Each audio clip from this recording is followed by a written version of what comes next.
한국판 일론 머스크, 가상화폐 업계 천재 등 화려한 수식어를 가지고 있던 인물이 있습니다. 하지만 테라와 루나 폭락 사태로 한순간에 범죄자로 몰리기도 했는데요. 바로 권도영 얘기입니다. 피해자들은 그를 희대의 사기꾼이라며 비난하고 있습니다. 1991년생인 권도형은 전도 유망한 엘리트 청년 사업가였습니다. 대원외고를 졸업한 뒤 미국 스탠퍼드 대학에서 컴퓨터공학을 전공했습니다. 대원외고에서도 그는 평범하지 않았습니다. 합인저라는 특목고 영자신문을 만들어 해외명문대 입시정보 공유 플랫폼으로 발전시켰고, 리스 아테네에서 열린 세계학생 토론대회에 나가 비영어권 최우수 발표자에게 주는 베스트 EFL 스피커상을 받기도 했습니다. 대학 졸업 후에는 마이크로소프트와 애플의 소프트웨어 엔지니어로 근무했고, 2015년 와이파이 공유 서비스 애니파이를 내놓기도 했습니다. 그리고 마침내 2018년 그 일이 시작되었습니다. 권도형은 2018년 세계에 다양한 인맥이 있는 것으로 알려진 소셜커머스 티몬의 신현성 창업자를 만났습니다. 이어 글로벌 블록체인 핀테크 기업인 테라폼랩스를 설립하고 가격 변동이 크지 않도록 설계한 암호화폐 테라와 루나를 세상에 내놓았습니다. 신현성 대표의 인맥에 힘입어 젊은 산업계 명망가로 급부상한 그는 2019년 포브스의 30세 이하 아시아 30인의 이름을 올리기도 했습니다. 테라는 가격 변동성이 없는 스테이블 코인이라는 게 특징입니다. 그보다 앞서 개발된 암호화폐는 가격 변동성이 워낙 커서 화폐의 역할을 하기엔 부적절하다는 우려가 컸습니다.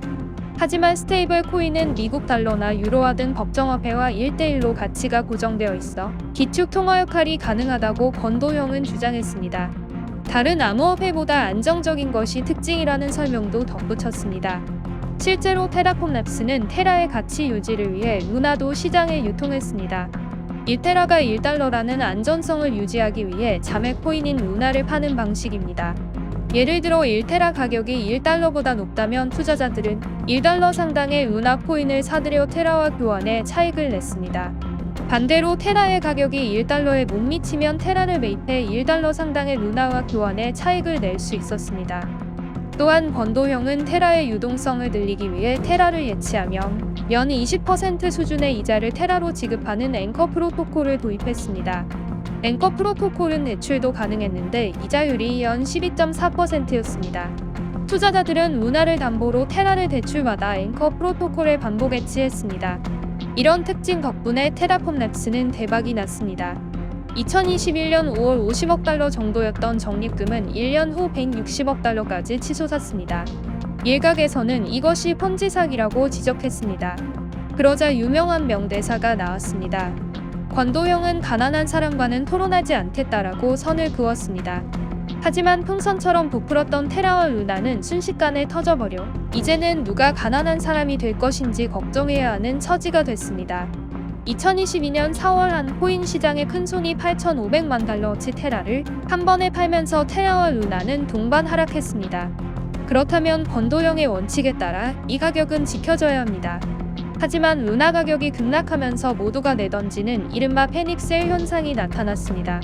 너도 나도 테라나 루나를 던져버린 겁니다. 결국 시가총액 55조 원의 가치를 가지고 있던 테라와 루나 코인의 가치는 일주일 만에 99.99% 하락했습니다.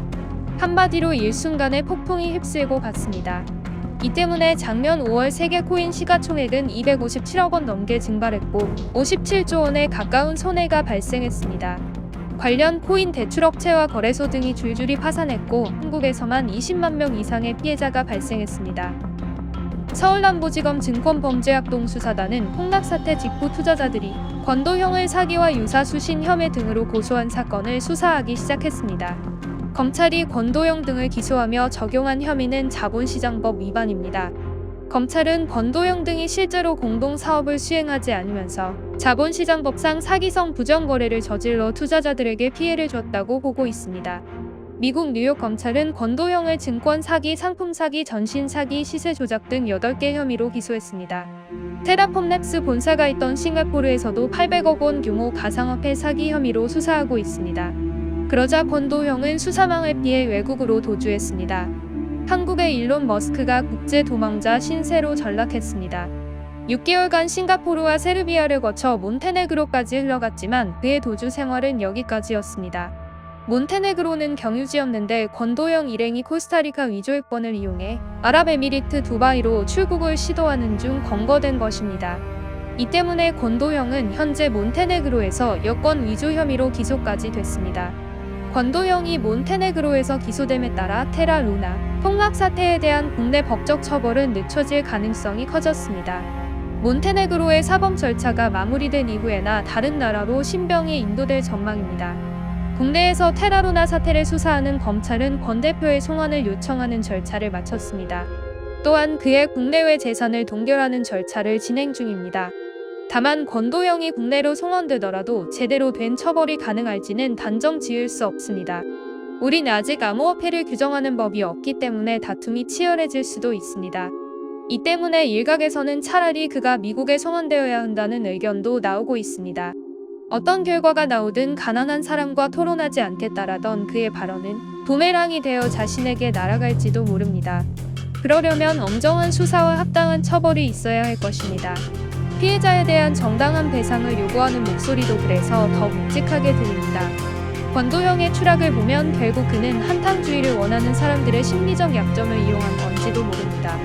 보이지 않는 것을 파는 일을 조심하라라는 어느 말도 떠오릅니다. 권도형이 꿈꾼 세상은 끝났고 폐허가 된 곳엔 피해자들만 남았습니다. 이상 미네르바의 부엉이 미고였습니다. 감사합니다.